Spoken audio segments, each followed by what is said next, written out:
Բարև ձեզ հարգելի ժողովուրդ, բարև երկիր, բարև ազգ, այսօր լուր ստացվեց, որ Նախիջևանի օդանավակայանին հարվածել է իրանական անօդաչու սարքը, միևնույն ժամանակ ևս մեկ լուր, որ Թուրքիայի կողմից հայտնվել է, որ Թուրքիայի սահմանը հատող իրանական անօդաչուն, թե չգիտեմ, երևի թե անօդաչուն, խոցվել է նատոյական ուժերի կողմից։ Այսինքն երկու այսպես զուգահեռ կարծես թե նույնաբովանդակ, խորքում էության մեջ նույնաբովանդակ լուր, որը կարծում եմ արժի որ քննարկենք, որովհետև բազմա չարչար ազգս հիմա էլ տառապում է ու նորմալ է դա, որ տառապում է Իրանի հետ կապված խնդիրներով, որոնք արդեն իսկ ներկայացրել էի եւ հիմա կշարունակեմ այդ ներկայացվելուտությունը, ինչ որ արդեն արել եմ մի 2-3 օր առաջ, շարունակենք այդ վերլուծությունը, թե սա ինչա նշանակում։ Ուրեմն տեսեք, նախ եկեք այդ Նախիջևանի հարվածը քննենք, տեսնենք դա ինչ կարող լինի, դա կարող ուղիղ Իրանի կողմից հարված լինի, այսինքն մտածված, կանխամտածված հարված լինի անօդաչու սարքով։ Այս դեպքում նշանակում է Իրանը Ադրբեջանի կողմից արդեն զգում է կամ ստացել է մեսիջներ կամ հետախուզական տվյալներ վտանգի մասին։ Իրանը տարբերակ մեկ զգում է վտանգ, եթե դա դիտավորյալ հարված է եղել։ Եթե դա պատահական հարված է, դե հիմա պատահական հարված է, ինչ որ, չգիտեմ, անօդաչու թռչող սարքը շեղվել է իր հիմնական տրայեկտորիայից, ենթադրենք հերթապահություն արել սահմանի երկայնքով, օրինակ։ Հետո մի պահ, չգիտեմ, ծրագրերը խառնվել են, օրինակ, պատահականության սկզբունքով կամ վառելիքը ավարտվել է, եկե ընկել պայթել է։ Այս մի տարբերակ, որ պատահականություն է դա։ Իրանը կարձագանքի իհարկե, որքան գիտեմ դեռ պաշտոնական արձագանք չկա, եւ երրորդ տարբերակ, որ դա սարքել են, օրինակ ամերիկյան եւ իսրայելական ուրեմն այսպես ասած կիբեր մասնագետները կարողացել են բռնել պերեխվատ անել, այսպես ասած, այդ անօդաչու սարքը եւ հարվածել Ադրբեջանին,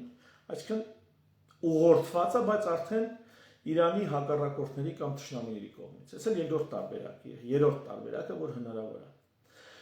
Բայց նույնանման այսպես սցենար Թուրքիայի հետ է տեղի ունենում, որ Թուրքիան հայտարարել է, որ խոցել է ուրեմն իր օդային տարածք ներթափանցել ցանկացող սարք, անօդաչու սարք նատոյական միջոցներով։ Մի քանի օր առաջ խոսք էր գնում, թե 2 օր առաջ, որ ամերիկացիները բանակցում են քրդերի հետ Իրաքում, որպեսզի քրդերը միջամտեն այս կոնֆլիկտին արդեն ցամաքից։ Դրանից առաջ էլ լուրեր կային եւ շարունակվում են, որ Իրանը հարվածում է ում կարողանում է տարածաշրջանում, ովքեր Ամերիկայի հետ համագործակցում են, ըստ էության գրեթե բոլորը տարածաշրջանում, Իրանի շրջապատող երկրները, գրեթե բոլորը այս կամ այն չափով Ամերիկայի հետ համագործակցում են։ Եվ Իրանը հարվածում էր այս բոլորին։ Գամ մի հատ այս հարվածներից, նախ ոչ մի խելացի ստրատեգ չի ցանկանա, եթե մեկի հետ պատերազմում է երկրորդ ճակատ բացի։ Ոչ ոք, ոչ մի պատերազմող երկիր, կոնֆլիկտի մեջ գտնվող ոչ մի երկիր չի ցանկանա կամ հրամանատար երկրորդ, ել չեմ ասում երրորդ, չորրորդ ճակատ բացի իր պատերազմում։ Դասական ուրեմն օրինաչափություն եւ ճշմարտություն է, որ հակառակը մարդիկ փորձում են պատերազմող կոնֆլիկտող կողմերը, փորձում են իրենց հակառակորդին զրկել դաշնակիցներից։ Այսինքն ոչ թե մի բան էլ հրահրում են, որ իրենց հակառակորդը ել ավելի շատ դաշնակիցներ ձեռք բերի, այլ հակառակը փորձում են դաշնակիցներից զրկել, փորձում են պոտենցիալ հակառակորդներին դարձնել գոնե նեյտրալ կողմ։ Բայց Իրանի պահվածքի մեջ մենք տեսնում ենք ճիշտ հակառակ ուղղվածությունը, նա հնարավորինս հրահրում է, որ այն ովքեր կարային նեյտրալ դիրք ընդունեին, մի բան էլ դառնան կոնֆլիկտի կողմ։ Կամ նրանք, ովքեր կարային Ամերիկային որոշակի զուսպ դիստանցիայի վրա հարաբերվեին, դառնան Ամերիկայի համար դաշնակից։ Այսինքն երկրորդ, երրորդ, չորրորդ ճակատն է, ոնց որ ասած, ուզում բացի։ Հետևաբար սա ռազմավարական, ստրատեգիական տեսանկյունից կարծես թե հիմարություն է։ Ես սա մեկնաբանում եի հետևյալ կերպ, որ Իրանը գիտի, որ նրանք չեն համախմբվելու, ինքը գիտի, որ Ամերիկան որոշակի դոզավորված հարվածներ է հասցնելու, այս ամբողջ պլանի մեջ կա դոզա, դեղաչափ, այսպես հարվածի դոզա, չափ, բաժին։ Եվ ամերիկացիները դոզան չեն անցնի, իրանք էլ փորձում են իրենց դեմքը փրկել, yani թե մենք մեզնից մի բան կարող ենք ներկայացնենք, չեն կարողանում իրենց պաշտպանության նախարարին կամ երկրի առաջնորդներին զինվորական հրամանատարության չեն կարող պաշտպանեն, բայց արի ուտես յանի այնքան կարողանում ենք, որ կարող ենք այս ինչ տեղը չգիտեմ, ինչ որ մի հատ հակաօդային պաշտպանության կայան ամերիկյան խոցել կամ չգիտեմ ամերիկյան դեսպանատուն են կարող խոցել։ Դա իրանց ոնց որ ներքին սպառման, ներքին իրենց ժողովրդին այսպես ինֆորմացիոն աջակցություն տալու համար է։ Իմ պատկերացմամբ դա այդպես է, որտեղ ասում ոչ մի ստրատեգիական, ոչ մի լուրջ գործ դա չի անում, եթե դու իրոք պատրաստվում ես իրական դիմադրության։ Բայց հիմա եկեք տեսնենք ինչ է այս հարվածի ոնց կարելի է մեկնաբանել։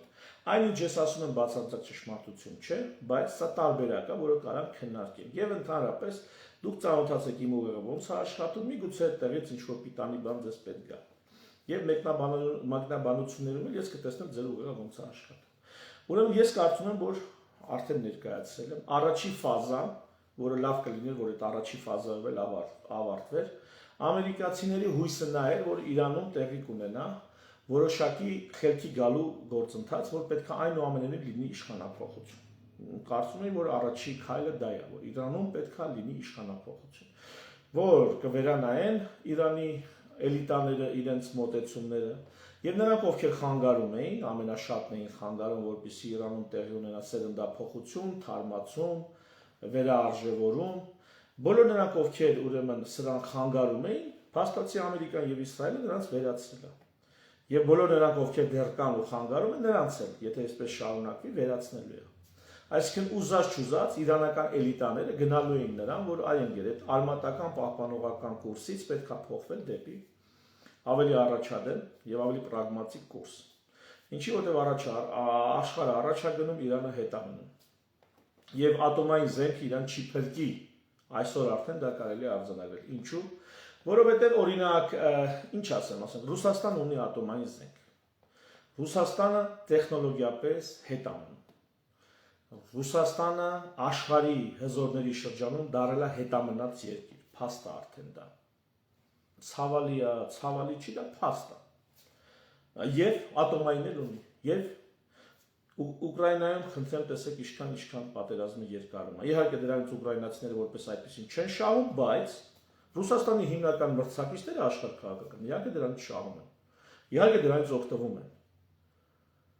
Հիմա ես չեմ խորանա բարոյականության, չգիտեմ, արժեքների, միջազգային իրավունքի, դա չեմ, այս զրույցի մեջ եկեք այդ կողմ չգնանք։ Մի ուրիշ առիթով այդ կողմերի վրա այդ զրույցը։ Հիմա այսինքն պատկերացրեք Իրանն է, ենթադրենք ատոմային ունի։ Եվ Ռուսաստանը, որ ունի խերի մեջ կորել է, այնպես որ նույնիսկ եթե ընդհանուր առմամբ երկիրը հետ է մնում, մի առանձին ոլորտում առաջընթացը դա չի կարա այսպես մեծ իրականություն փոխի։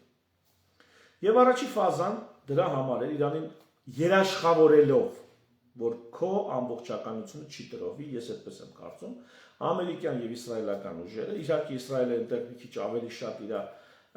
մանր շահերն է փորձում տարածաշրջանային առաջ գցի, բայց համենայն դեպս Ամերիկան ասում են ընկեր խելքի եկեք, փոխվեք, եկեք խոսանք։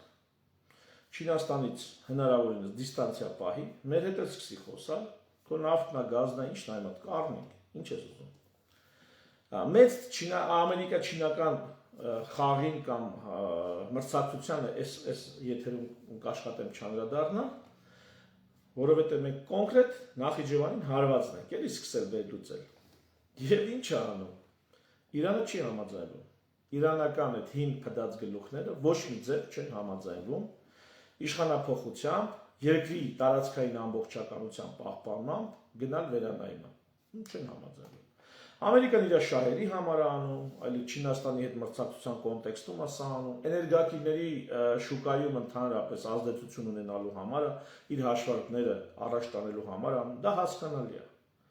Բայց Իրանն էլ այս ամեն ինչի մեջ կարա իր օգուտները, իր շահերն ունենա, իր առաջընթացը ապահով, իր ժողովրդի շունչը բացի, այսպես ասած։ ոչ թե հազարներով գնդակահարի փողոցներում։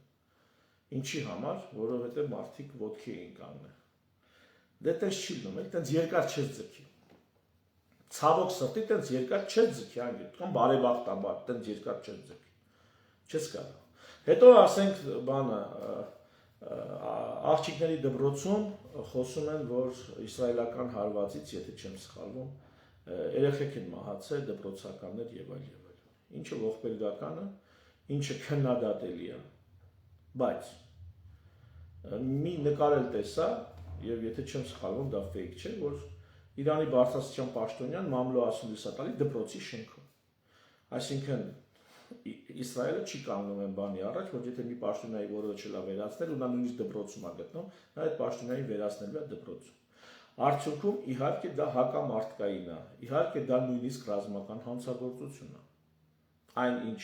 անում են դպրոցում, բայց դա ռազմական հանցագործություն է։ Բայց այս հանցագործության մեջ կարծես թե հանցակից է նաև նա, ով իր երեխեքի հետևում պաշտպանվում է, ով իր երեխեքին այս դեմը շարելա, որ իրան վերացնեն, մեծ աղմուկ բարձրանա։ Ու դա նույն ուժն է, որը կրկնում եմ, հազարավոր մարդկանց սեփական քաղաքացիների գնդակահարում է սեփական երկրի փողոցներում։ Այդ նույն ուժն է, ուրիշ մարդիկ չէ։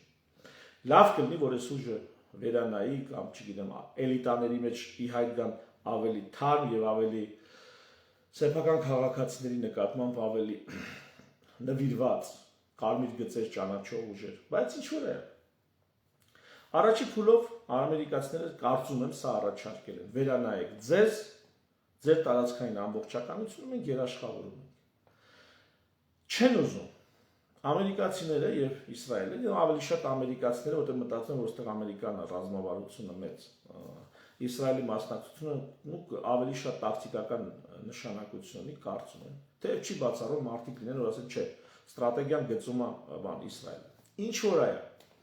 Այս ուժերը Իրանին հիմա ասում են, լսի ինգեր, կկտրտենք երկիրը։ Կտոր կանենք, ընդից քրդերը մի բան կփոքեն, ընդից Թուրքիան կխառնվի, ընդից էլ Ադրբեջանը կխառնվի։ Եվ սա լսելով արդեն Ադրբեջանին Թուրքիայի նկատմամբ Իրանը ատամ է ցույց տալիս։ Իդեպ,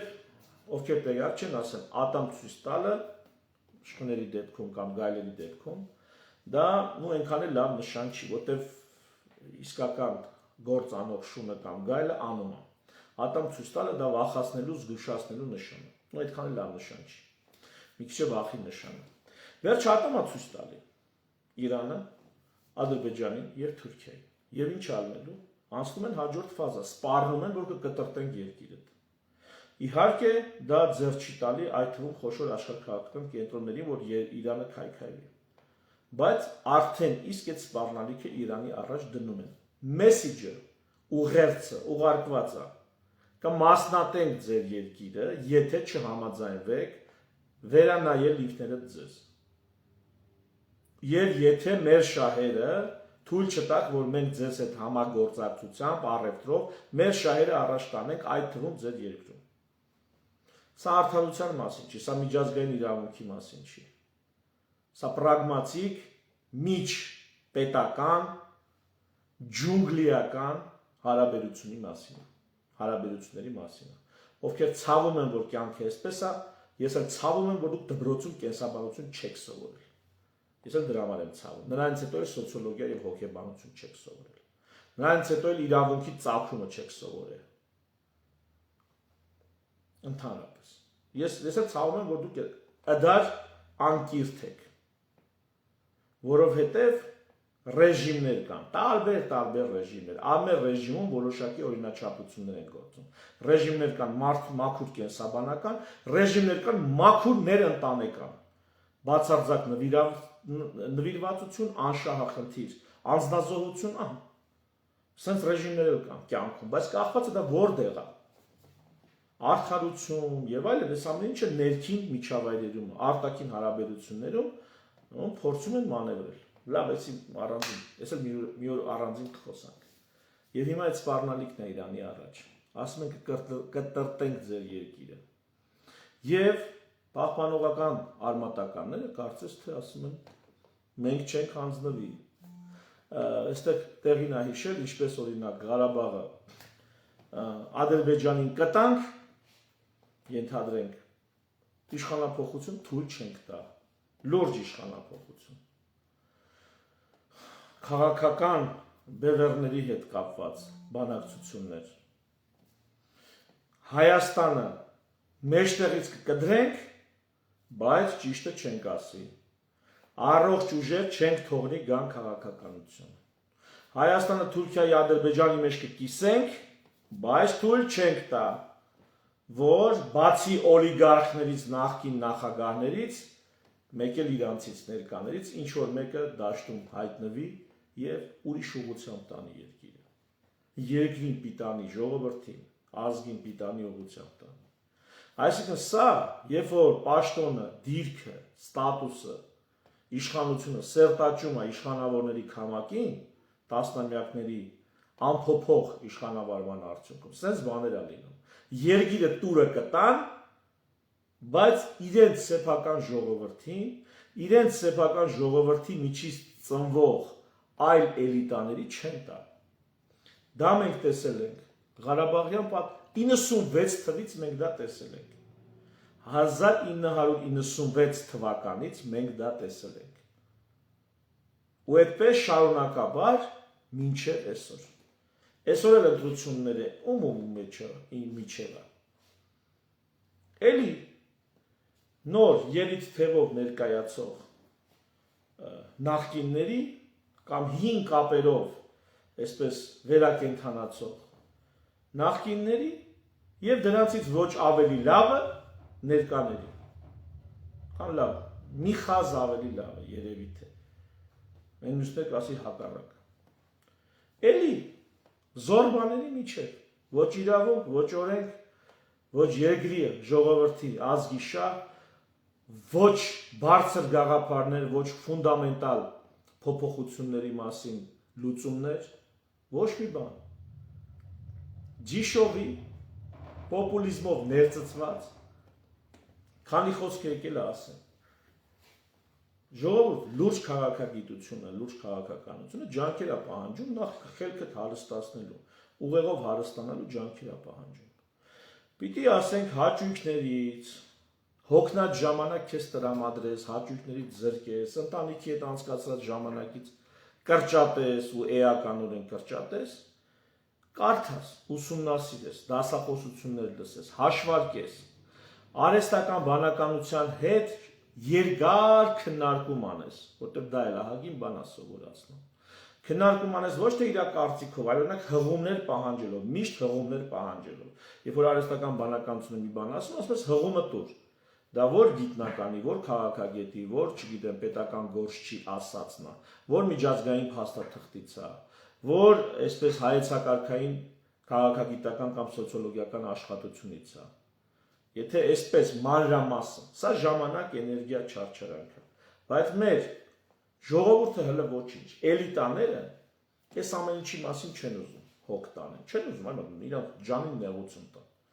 Դրա համար առանց մի տար կարդալու ինչ են անում, ապրում են,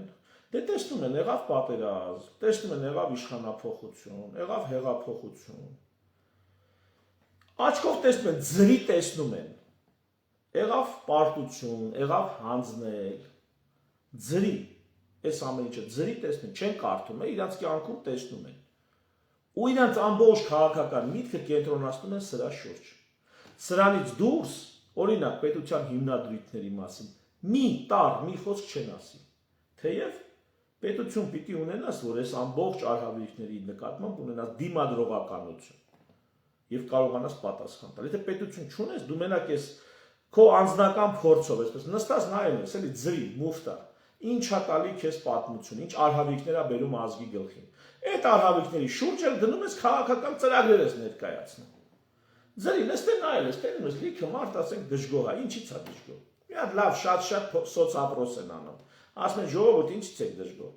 Ասում են ընդհանրենք աշխատատեղ չկա։ Ասում են 1 միլիոն հատ աշխատատեղ կբացեն։ Էլի թոշակները ցածր, թոշակները կբարձրացնեն։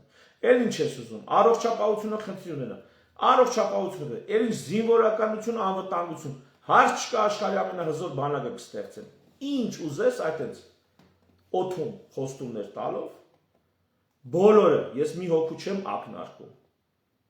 Բոլորն անխտիր, բացի դեմ եմ բոլորին մեր ընկերների շարժումը,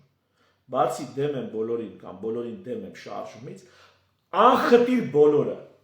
եթե մեկը կլինի կասի հայ, կասա կոնկրետ ես ինչ չեպե եմ արել, ցանկացած քաղաքական ուժից, ես կոնկրետ ձեզ, քեզ,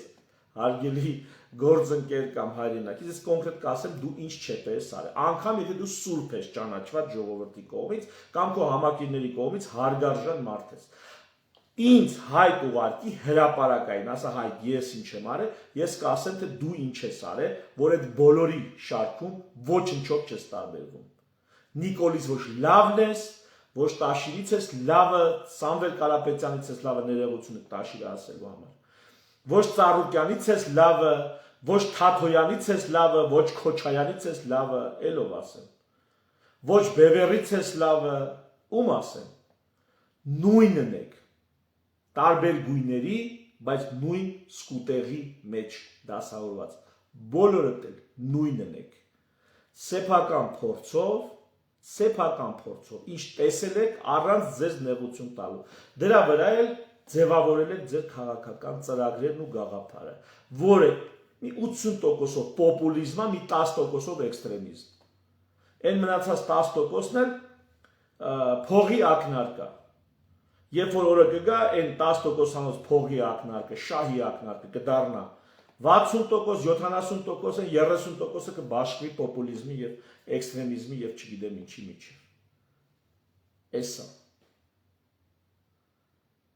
Էս են մեր էլիտաները, սրանից բեժ բեթար են Իրանի էլիտաները, սրանից երևի տասնապատիկ ավելի բեթար են Իրանի էլիտաները, ուստեղի այս տեսակ էլիտաները հիմա կոմենտներում նայեք, ընդեղի էլիտաներին բալետ են անում, պաջեշկա են անում, աջակցություն են ցույց տալիս, մեր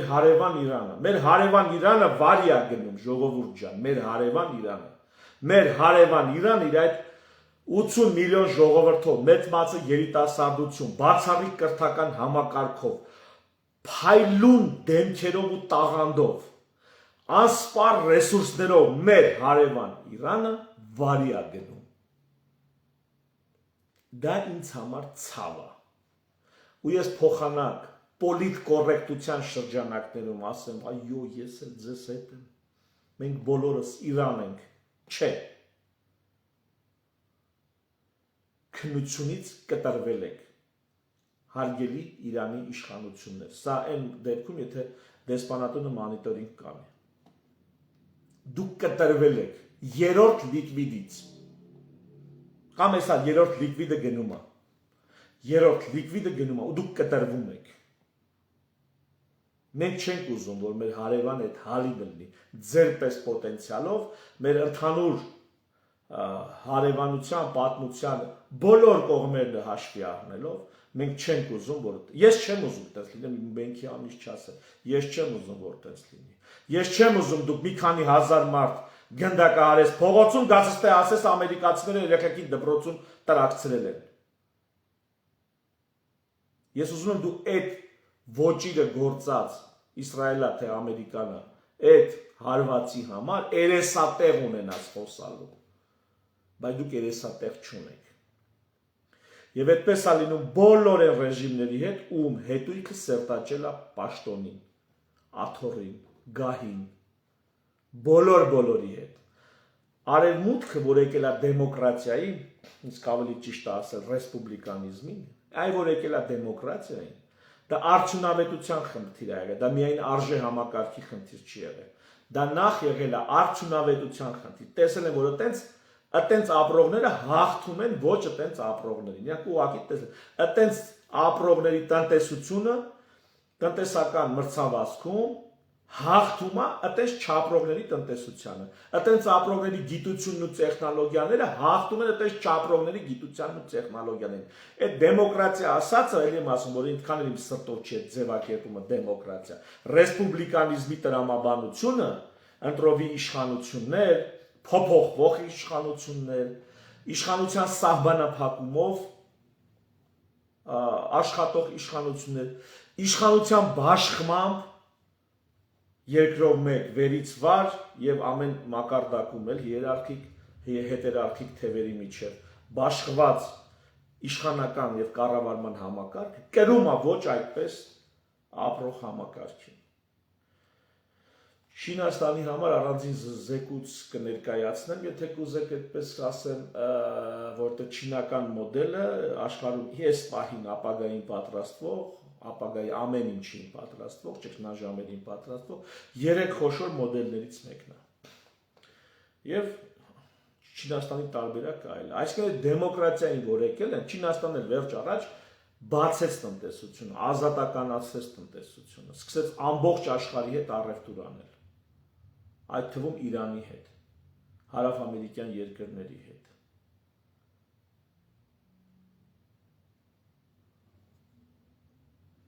Դա բարոյական հարց չի եղել, երբ որ մարդիկ ընտրել են իշխանությունների փոփոխելիությունը, իշխանությունների հաճախակի փոփոխությունը, ոչ թե սերնդից սերունդ, այսինքն այս մեկը դարավ իշխանություն 45 տարեկանում, 85 տարեկանում թողնում է իշխանական աթոռը, ասել չէ ընկեր, 4 տարին մեկ պետք է փոխվի։ Եթե ուզում ես ժողովուրդը նորից դու լինես, լավ, 4 տարի իշխանավորելուց հետո 4 տարի էլ իշխանավորի։ Բայց եթե դրանից հետո էլ է ժողովուրդը ուզում որ դու լինես, էլ չես կարա։ Հասկանում եք ինչ սահմանափակում են դրել, որ հետույքը չսերտաճի գահին աթոռին։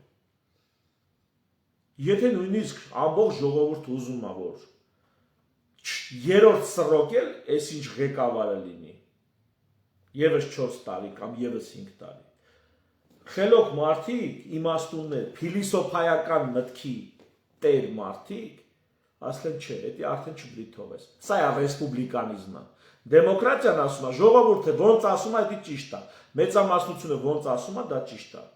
Դեմոկրատիայի իմաստը հետևյալն է, դասարանում կա 25 հոգի, որից ենթադրենք 4-ը գերազանցիկ են, չգիտեմ, 6-ը ասենք հարվածային։ Այն մնացածը տարբեր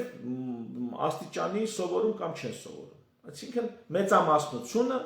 ոչ այնքան լավ սովորողներն են եւ փոքրամասնությունը շատ լավ սովորողներն են։ Դեմոկրատիան ասում է, եթե հարց է դրված դասերը շարունակենք թե փախնենք դասից, գնանք տներով, դպրոց գնանք թե դպրոց չգնանք, մեծամասնությունը ասում է դպրոց չգնանք, իսկ մեծամասնությունը հեշտին է վազում։ Մեծամասնությունը ալարում է, մեծամասնությունը ռացիոնալ ծուլություն ունի։ Դեմոկրատիան ասում է, մեծամասնությունը տենց է ասել, ուրեմն տենց պետք է լինի։ Սա է դեմոկրատիան։ Ինչին ես ասում եմ, այդքան էլ հաշտ չէ։ Ռեսպուբլիկանիզմն ասում է մի րոպե ընկեր։ Սկզբից ունենում ենք սխեմա։ Էլի թող մեծամասնությունը որոշի, բայց նախ թող որոշի ով է այդ որոշումը կայացնելու։ Նա թող որոշի այդ որոշում կայացնողներին։ Ու այս դեպքում արդեն են դասարանի 10-15 հոգին, արի ասում ես գերազանցիկ խելքը գլխին, արի թող ինքը մեր փոխարեն որոշ։ Ասում անգեր դու շատ բաներ քեզ կդնեմ հանրակրվեով կորոշով, բայց լիքը հարցեր քո խելքի բանը չի։ Օրինակ այդ մաթեմատիկական խնդիրը ոնց պետք է լուծի, դա հանրակրվեով չենք անելու էլի, տենանք մեծամասնությունը ինչ ասում։ Մաթեմատիկական խնդիրն է, դասի նստել չնստելն է, այս դասատուն մեզ դաս տա, թե այն մյուս դասատուն մեզ դաս տա։ Այս դասատուների հետ լավ լինենք, թե այն մյուս դասատուն։ Այդ հարցերը ասում է, մի մասը դու որոշի, մի մասն էլ թող որոշեք, ձեր միջից ում որ կընտրեք։ Եվ սովորաբար նորմալ դասարաններում ընտրում են դասարանի ավագ ենթադրենք գերազանցիկի։ Ոչ թե խուլիգանին էլի։ Սա է հանրապետականությունը, որ կառուցվածք է բերում, որտեղ դեմոկրատիան ոչ թե ինքն իրան վնաս կտա, ոչ թե դեմոկրատիան կլինի երկրի եւ ժողովրդի սուիցիդի ճանապարհը, այլ կլինի երկրի եւ ժողովրդի զարգացման, բարգավաճման ճանապարհը։ Այ ռեսպուբլիկանիզմն է։ Հիմա դա եթե նույնիսկ ամբողջ ժողովուրդն ուզում է որ իր իշխանությունները 10 տարուց ավել ղեկավարեն, ռեսպուբլիկանիզմով խելքները գլուխները թավակեք, արդեն դուք ձեր գլխին խնդիրներ եք ստեղծում։ Ոնց որ մեր մոտ։ Հիմա առաջիկա ընտրություններին 8 տարի իշխանավորել է Նիկոլ Փաշինյանը, ասում է 5 տարի էլ տվեք։ Դուք գիտեք ժողովուրդ ջան, ես կփորձեմ ամենայնպես ինչքան հնարավոր ձեզ տեղեկացնել, քարոզել, բացատրել, որ Իրանի այս վիճակը, այսի բազմաթիվ բաներ կարաք ասեք, բայց խնդիրներ կան, որ Իրանի ներսից են։ Այսինքն կարաք մեղադրեք Իսրայելին, Միացյալ Նահանգներին, չգիտեմ, համաշխարհային եսի ինչերը, Թրամփին անձամբ կարաք մեղադրեք, Բայց խնդիրներ կան, որ հենց Իրանի ներսից է գալի ու հենց Իրանի իշխանություններն են պատասխանատու։ Ինչպես մեր հետ կապված խնդիրները, մեր գլխի ներկած արհավիրքները մի զգալի մասով մեզնից է գալի, մեր էլիտաներից է գալի, մեր ղեկավարներից է գալի։ Գործող եւ անցյալում եւ հիմա էլ հավակնող, որ ապագայում գան։ Եթե համաձայն չեք այս ասածներից հետ հարկելի էլիտաներ, ես ձեզ հրավիրում եմ հրապարակային բանավեճի։ Եկեք եւ ասեք, թե ոնց է, ինչ է ես սխալ ասեցի, ձեր կարծիքը ներկայացնեք, ես էլ փորձեմ իմ կարծիքը պնդել։ Ես հաշվեք հրապարակային հրավիրում եմ ձեզ քննարկման բանավեճի։ Թող բանավեճում մարդիկ բացահայտեն ճշմարտությունը կամ գնահատեն ճշմարտությունը։ Եթե կհամարձակվեք, արդեն բան չէ, կներեք այս բառիս համար։ Եթե դեմ չեք լինի, ես պատրաստ եմ։ Ու միշտ եմ պատրաստ եղել, բազմաթիվ անգամներ այս մասին հայտարարել եմ։ Հատկապես իշխանական գործիչներին խնդրեմ, եթե դուք վստահ եք ձեր կարողությունների, ինտելեկտի, եթե վստահ եք, որ դիմացդ ոչ թե սովորական լրագրող է կամ Պետրոսն է հմեկի ու տենց նեղելուց շատ դոզավորված է նեղում, եթե այլ մարդու դիմաց կարող եք հանդես գալ, խնդրեմ, այդ մեկը ես եմ այդ այլ մարդը։ Եվ ովքեր որ հավանում են այն տրամաբանությունը, մոտեցումներն ու առաջարկները, որ անում են, հարցերին վերաբերվել ֆունդամենտալ, խնդիրները նախ ման գալ մեր ներսում, լուծել նախ մեր ներսի խնդիրները, հետո դիմագրավել արտաքին մարտահրավերները, ովքեր այս հաջորդականության հետ համաձայն են, խնդրում եմ հիմնադիր.am կայքում, հղումը դրել եմ, հիմնադիր.am կայքում գրանցվեք, աջակցեք, կոնտակտներ թողեք, մենք կկապվենք ձեզ հետ եւ կմտածենք, կտեսնենք, թե ոնց ենք մի այսպես պուճուրիկ մանանեխի հատից ստանում մի հսկայական այսպես հաստաբուն ծառ, որի պտուղներով մեր երեխաները կապահովվեն եւ որի ստվերում մենք կիզի ճարելի տակ կամ չգիտեմ անձրևի ու ձան տակ կպատասխանենք։ Թերևս այսքանը, շնորհակալություն ուշադրության համար, ցտեսություն, մի շնորհ հանդիպում։